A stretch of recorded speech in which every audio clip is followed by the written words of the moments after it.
excellent presentations, and I think there are some nice common themes that emerge very clearly. In fact, ODI did some time ago an evaluation of multiple donors' engagement in citizens' voice and accountability.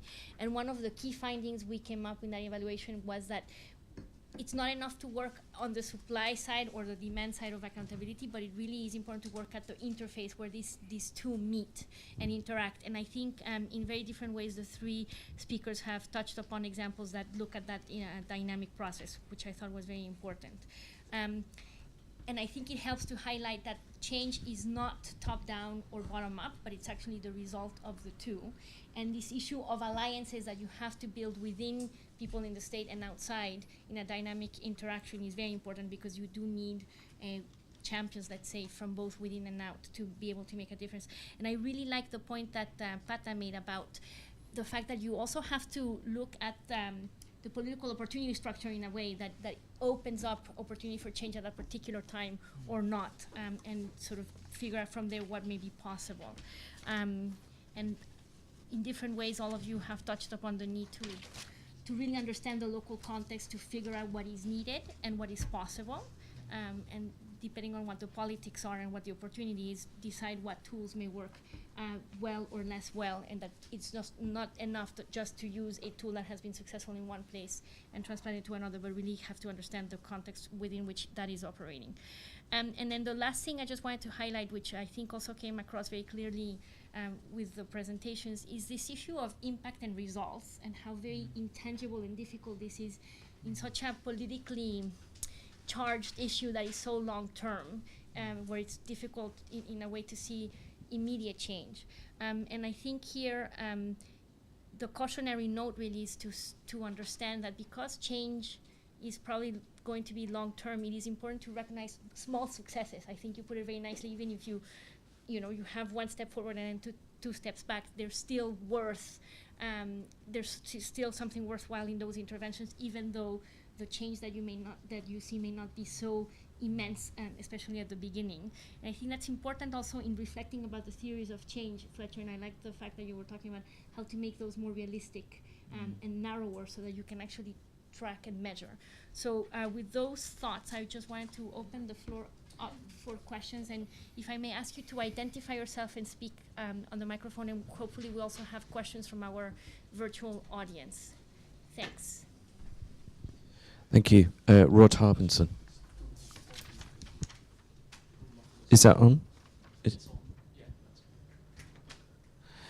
Yeah, I mean, I'd like to kind of explore this this idea that Fletcher's put out, that it's a dangerous game, because in my experience, it can be very tricky in situations where you have elite capture of natural resources, such as mineral mining, forestry. This is often the government is involved in this. You know, they might have the army at their disposal. I've been in several situations where, you know, accountability can actually boil down to local people going and confronting very dangerous people. What I'm interested in perhaps exploring, and would like the opinions of the people on the panel, is, well, as an outside external development agency entering into that situation, what are the responsibilities of that agency, and, you know, when does it make a judgment call about such situations? You could have people coming with a theory of change from the local community and saying, yeah, we're really up for it. We're going to give it a go, you know, so the consequences. I've recently come back from Burma, where I was doing a lot of interviews of local people, and I'm sure you're all aware of how oppressive that regime is. Now, quite a lot of those interviewees, a surprising proportion in my view, said, look, I don't care, I've had enough of this, I'm happy to put my own name on this interview, despite the consequences. Now, that throws at me a decision of whether that's an appropriate thing to do. Because yes, you want transparency and accountability on that individual level, but you don't want to put those people at risk. And I think that a lot of development agencies, you know, routinely must have these sorts of issues. So if you've got any reflections on that. dilemma, I think it'd be interesting. Thank you. Thank you. Any other? The lady here, can you identify yourself, please, as well? And I would like to give as many people a chance to comment as possible, so if you can keep your comment short. Actually, I just wanted to, that was going to be my exact question, is how do you measure the risks and how do you respond to the risks? My name's Jo Baker and I used to work for the Asian Human Rights Commission, and particularly in Bangladesh, I mean, recently a human rights defender who we worked with a lot got taken in for the 3rd time due to his activism, and he barely survived, and I really would like to hear a little bit more on the same issue. Thank you. I think the gentleman here had a question. Yeah.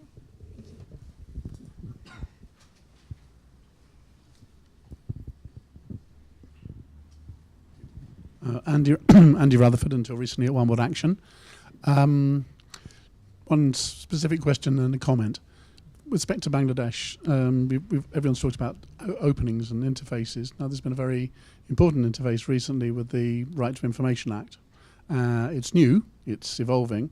I'm just interested, Jeremy, what your view is on what sort of opportunities and threats that provides in the context of your work. Oh, sorry. Sorry, that was a quick comment. Generally, the broader comment, which has gone through, in fact, the 3 presentations and also the chair's presentation, is about fear about the results. And I think, frankly, having spent 20 years in this area and working with community organisations across the world, that we've got it wrong. Yeah, we've been too humble and too tied up in a rather distorted view of what the results could and should be. And you've illuminated this in each of your presentations about the challenges, about the specificities, but also the common perceptions. Yeah? So you can have, and people have done, quite, I'm sure Jeremy's project has, a baseline, a matrix, expectations about what greater accountability would look like. And the meetings that you talked about in the different programs are massively different, but you go back to baselines and say, well, there is a meeting between, say in Kenya example, between the women's organisations and the chief. Okay, that in itself is a step in progress. It is a result. Yeah, and so I think there's just to encourage people to be a lot more less humble and more thorough in their thinking through of what the results would look like, especially in the current context of funding. Thank you. I think the gentleman in the back had been. Oh, sorry, and the lady. Sorry, I'll be here and then I'll be over there, quick. Okay. My name's Joanna Watson and I work for Tear Fund, and it's a comment for Jeremy and Fletcher. Jeremy, in your lessons you said that one of the key learnings was that kind of work opens up civil society space for ongoing dialogue between government and officials and civil society. And I'm wondering if you or Fletcher have any experience of where governments are actually really clamping down on civil society speaking out, because I know Fletcher mentioned Ethiopia, and we have many partners in Ethiopia who've been doing advocacy and are now finding it very, very difficult because of government legislation, and it's an increasing trend. We're seeing it across many, many countries, not just Ethiopia.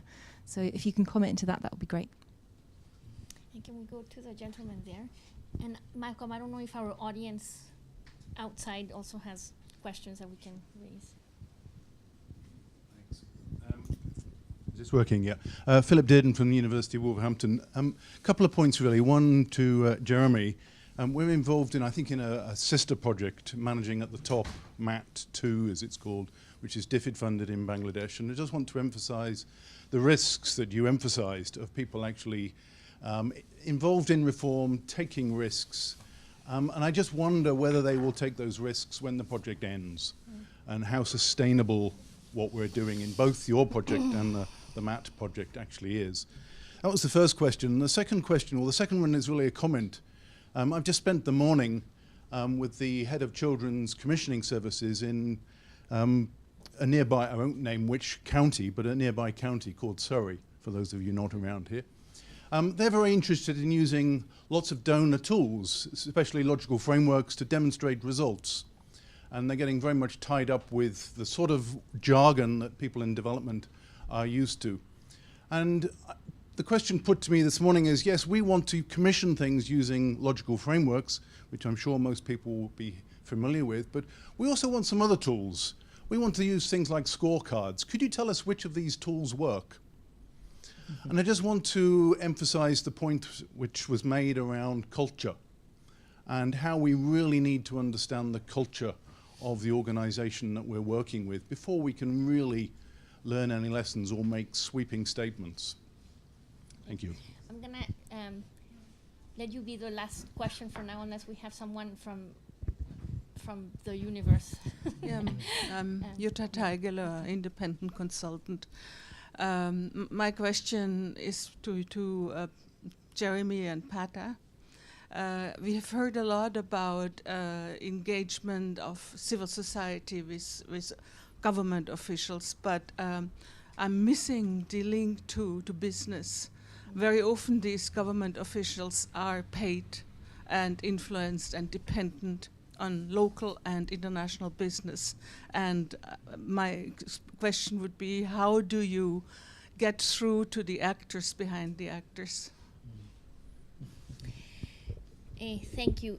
Let me just give a chance, because there's been a lot of questions. I'll just give a chance to the speakers to respond, and then maybe we'll go for a second round. And I'm especially interested in hearing your views on these issues of risk, given the very politically sensitive nature of all of this, and how you actually protect the people that you're intended to work with. Thank you. Well, let's see. Thank you. So, yeah, on this general issue of risk, certainly our local partners have experienced this risk. I gave the example of the cyclone shelter where the construction was stopped because of the substandard materials. Well, the citizen group that did that was very successful, got it stopped, and then a court case was actually levied against them by local officials who were involved in this. And I think when you look at mitigating risks, this is where this co-opting more senior level officials in the process from the very beginning is really important, because in this case, someone higher up at the Upazila level stepped in, was able to intercede on these citizens' behalf because that official had been involved from a very early stage and was aware of the process. And I think that's one way to mitigate risk. I think the example you raised about natural resources is a little different from what we're doing. Very kind of union parishad, very local level activities, and the citizens themselves are defining what service they're looking at. And I think a lot with food aid, there aren't as entrenched interests as there might be in other cases, perhaps that the other panelists might have raised. So, and again, the focus on maybe not being as confrontational, but looking at recommendations and how people can work together on resolving them is another way that can mitigate the risk. In terms of will they do it after the project ends, I think one of the things that's quite encouraging to us is that we're seeing that happen. I mean, a year after our initiative to start these citizen monitoring, you're seeing these groups move and do citizen monitoring on other services in their community, and often being recognized by local officials as, you have a skill, you can actually help us out, better understand what we're doing and what we should be doing. On right to information, really interesting, because this is very new. It's 2 years old next month. And we've done work with civil society organizations on how to use that law to some success. I think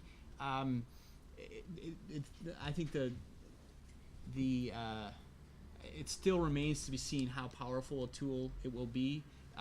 We do a lot of work with the Information Commission, and one of the major issues is, sure, you can ask for the information, but the government offices probably don't have it, or it's in big piles of paper, and so that mechanism does exist, and our partners have used it to get information, but the inconsistencies, I think the jury's still out on that. Thank you very much. Yeah, I also just comment on a few of the questions. The first one on the risks bit. yes, I mean, when the question was asked in connection with the resources, I got reminded of the Democracy Sierra Leone program working on mining, and then another one there also, a youth organization working on bike riders in association. Both of those have a lot of interest on the government. The mining one, there is a lot of artisanal mining in Sierra Leone, diamond mining.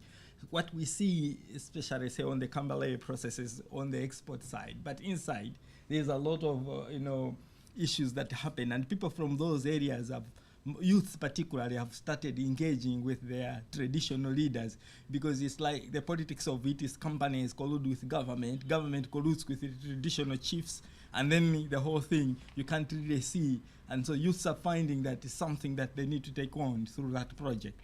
But what we have in each of the programs, we have what we call national steering committees. These are eminent people coming together, looking at each project, and together with the project organization that is organizing in each country, they look at the risks associated with each, and then create moments for dialogue that are more, that are more dialogical, maybe like I said in Bangladesh, that are more dialogical rather than confrontational, rather than coming up with evidence and advocating in the way maybe we think of. So, for instance, the Sierra Leonean one, an MP was invited to a meeting to discuss mining, an MP that was related on mining, to the mining issue. And then he was able to say, I'm going to take this up, and I'm going to... So, of course, it's a process in progress. But yes, it's not, I shouldn't say that it's easy. It's quite difficult, and we're trying to wrestle with it. Again, on Ethiopia, yes, Ethiopia, what we've done, we actually started that way, trying to see organizations that can still do advocacy, but they couldn't, even write. They were trying to scrutinize who is ODI, and it became difficult. But now what we've gone for, we noted that there's associations are very powerful in Ethiopia. So one of these is an association called Gurage Development Association, who have managed, they raise it from, maybe people haven't seen this. That was the first time I've seen it myself, where you have people living even in the city, the Gurage ethnic group, a lot of them are also businessmen. So they are all over the country, but they are challenged by their own community back in the village to raise resources, to contribute to roads, water, and then through the radio, so then they input into that. And so the money they raise is so much already. And then they also have a lot of stake in what government can do. And therefore, we support those programs to work on how they work at the local government. And so it's basically them taking the lead, and we are just supporting it. So ODI is really on the background. They are so much up front. So I think some of those styles can help. Yeah. Thank you very much, Pata. Do you have some reflections? Okay. Yes, that thing that you're saying about risk, I also agree that in certain circumstances, anyway, I was also reminded of work that I'd done in Ethiopia, and it was very much a similar thing, whereby people who see themselves as being at the center of an effort to change the situation that they are in, and therefore do the analysis, do the decision making about which risk to take and which not, and use people like me. I found myself, when I was working in Ethiopia over sort of 7 years, I found myself being manipulated by organizations of pastoralists who needed me for something which I couldn't actually quite work out what it was. And some of it was about some kind of, some strange little umbrella that we were able to put over people's heads for a certain amount of time, and then they said, okay, we don't need you anymore. Off you go. And to me, that is one of the points. It's a decentering of who it is that's responsible for the ethical decisions. But that only works if it is, as it were, one of us being invited in and then saying, we're responsible for the ethics of what we do, but we are not seeing these groups of people as being, in sort of situations of being children or whatever. They do have to make their own decisions. But you can't do that if you come in with all the money and the power and everything else. And also, having said that, there are lots of situations where that really doesn't apply, where the difficulties are so enormous. I would say that the Haitian migrants were in a very bad situation. People in some of these mining situations are really, really in such a tough situation that it may well be that what I've just said doesn't apply. But where it does apply, I think it's really important. Decenter it, take it away from our sense of us being the ones who do the designing. We are only moving in, I think, in support of people's own movement and own analysis and everything else. The other point to make about results is I completely agree that the results, again, if you've got the things centered in the people's own decisions, the results that people seem, they say, I am present in the chief's office. So they have made a step forward. Having said that, there's an awful lot of tokenism, there's also a lot of politicking. I have to say that those women were also being used by that committee to say, look, we're giving something to the women. We're giving 2% of the total budget over here. So it's still, to me, part of the language change that is taking place in Kenya about people's rights, even to, at the beginning, just to entitlements, to the right as women to be treated exactly the same as men. Whatever it is, it's a long old journey, but I agree with what you've said. And then the third point about business, I mean, I think again it has been answered, and we're also dealing with a very various situation. But in so many cases that we came across in this evaluation, there was big business was very clearly on the side of the interests which were against the form of accountability that was being requested. So the indigenous people and their land in Brazil, the purity of the political process in Brazil, the Haitian migrants and their position as very low-paid, insecure workers. Everywhere you're finding that business is interested, bigger business is interested in maintaining a state of non-transparency, non-accountability, except when, of course, you come to small businesses where you suddenly find yourself looking at business in a completely different way. But so what we found in the work that we did with the Christian Aid projects was that people were seeing it as a balance of power issue. When government decided that it needed to, as it were, put a little bit of a, at least public, cap on the ability of business to take land from other people or to behave in ways that are totally unaccountable, then you began to get a little bit of control of the larger side of business. But it's a very important factor. Thank you. I'm afraid we have run out of time, and I know that you had a question, but I'm so sorry. Hopefully you can maybe grab the speakers as they go. I just wanted to say briefly that I really like Jeremy's point about co-opting the officials in government, because usually one understands co-optation the other way around. So I actually thought that was a very clever way of putting it. Thank you very much to all three of you for being here and sharing all your lessons, and thank you for participating. And also I wanted to let you know that all presentations will be available on the internet, so even though you were not able to see them here, you will be able to get them online. And very much thank you.